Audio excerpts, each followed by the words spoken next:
Breaking news. Motion on an inclined plane. We know that objects typically decelerate uphill and accelerate downhill. Objective. We will measure the acceleration of a cart going down a frictionless inclined plane. Before that, we will calculate the theoretical acceleration to compare to measured acceleration. We will control the angle of the plane using metal slabs. This tilt will form a right triangle, which allows us to utilize the Pythagorean theorem.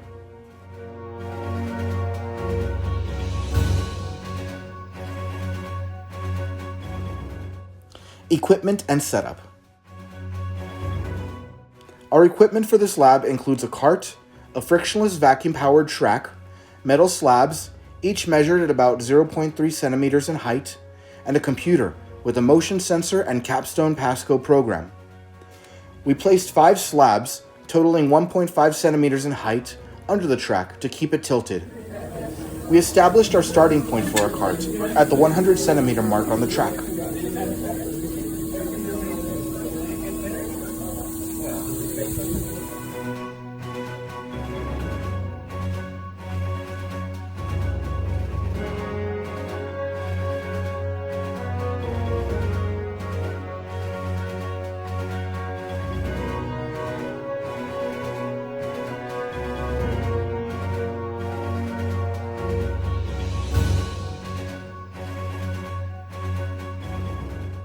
Lastly, we adjusted the motion sensor to be able to accurately capture the entire experimental length and provide smooth graphs with no spikes.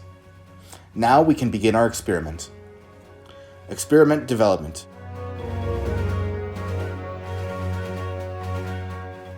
Our textbook states the length or magnitude of the acceleration vector of free fall is simply g, or gravity.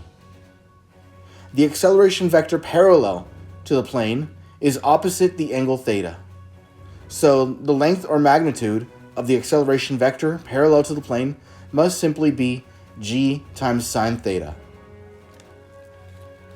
In other words, we can calculate our object's theoretical acceleration if we know the value of gravitational acceleration and the lengths of the hypotenuse and opposite side of the right triangle formed by the track's tilt. We know that sine theta is equal to the opposite over hypotenuse sides. We must also make sure to convert our value for slab height to SI units, this case meters. To solve for sine theta, we divided the opposite length over the hypotenuse length and multiplied the result by gravitational acceleration to get theoretical acceleration. Our results are displayed here on Table 1.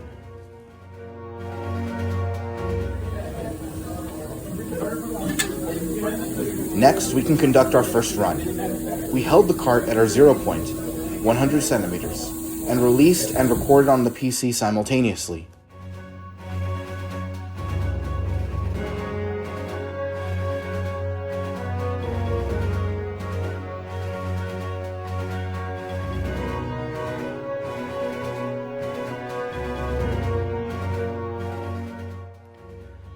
We produced a distance versus time graph that was U-shaped and selected 2 points that correlated to our initial descent. We labeled them as T initial, V initial, and T final, V final.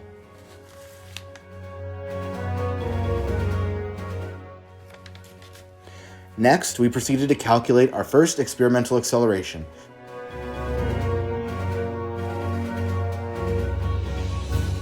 Using the formula,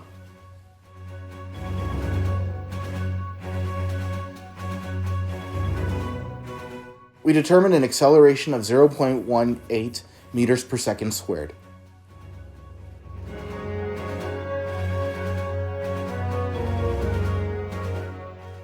Lastly, Table 2 requires us to calculate our percent error between the theoretical and experimental values for acceleration.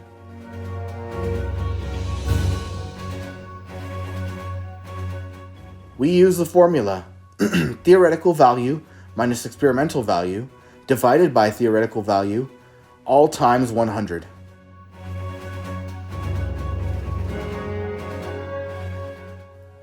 We got a result of 22% error. Our data for Table 2 is shown here.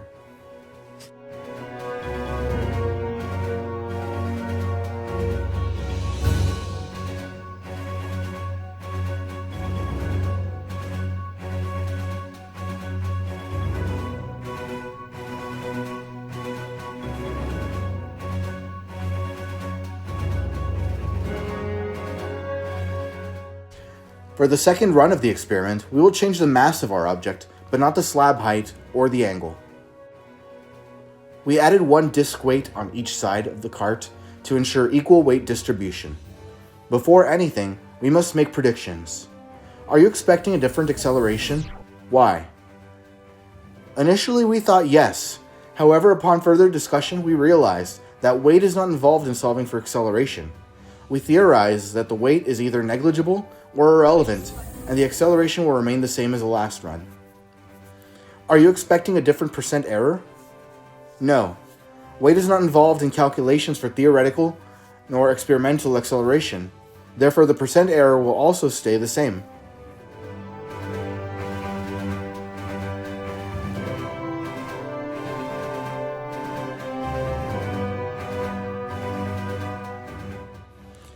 Since the theoretical acceleration contains all the same values as the theoretical acceleration number 1, we will dive straight into the second experimental run. We repeated the same conditions as last time, except for change in mass. We use the same formulas to solve for experimental acceleration 2 and percent error.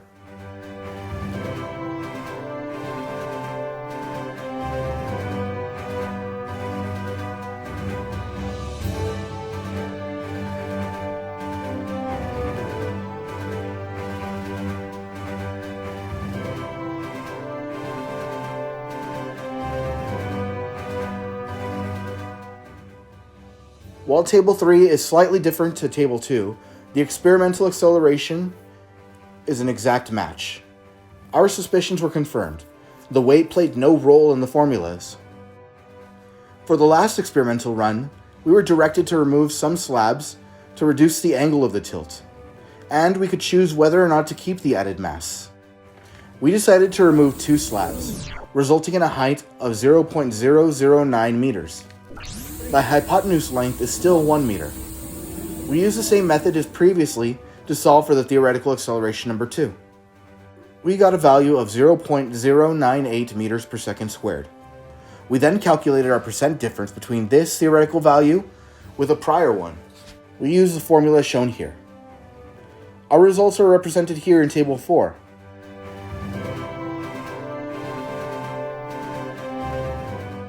We ran our final trial just as the last one, save for the change in angle. Once again, we produced a distance versus time graph that was U-shaped and selected 2 points that correlated to our initial descent, and used the same formulas and methods previously to calculate experimental acceleration number 3 and percent error between experimental acceleration 2 and 3. Our results are presented here on Table 5. This time, the changes did affect the acceleration, changing the angle tilt.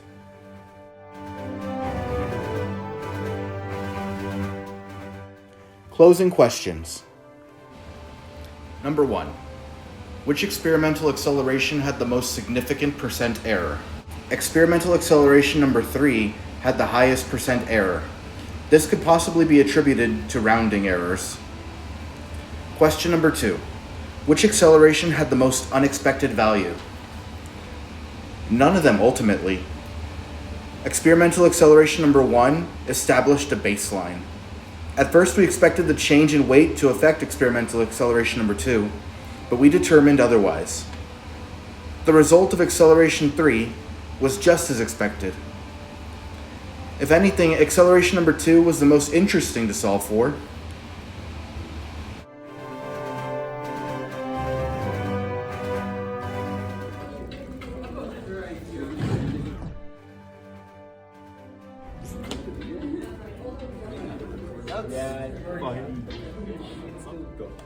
Wait.